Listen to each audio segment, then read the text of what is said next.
آقا اگه بخوایم در مورد ناموس خاص بودن و لامبورگینی بودن صحبت کنیم باید بگیم وننو.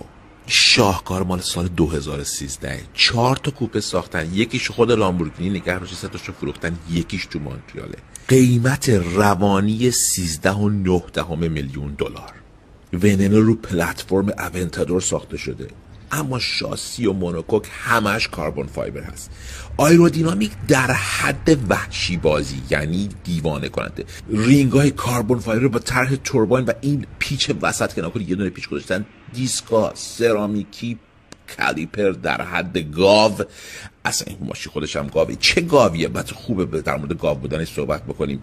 وننو به ایتالیا یعنی زهر، ولی این اسم قوی ترین گاو جنگی اون موقع بوده. نگاه بکنید کاربون فایبر، نگاه بکنید وینگو، در 3 حالت میتونید شما تنظیمش بکنید: آلتو، مدیو، باسو، بالا، متوسط و پایین.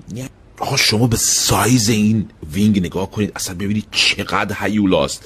بعد اون فین عقب عین یک کوسه اومده و این پشت، آقا جت جنگی واقعی روی زمین. این عقب رو به یاد لامبورگینی کونتاش به این شکل ساختن. اون فضایی که میبینید روی درپوش موتور هست همش برای خنک کردن. اسکوپی که روی سقف دیده میشه اینجا هوای تازه رو پوش میکنه داخل موتور و شما میتونید این 750 اسب بخار رو بگیرید.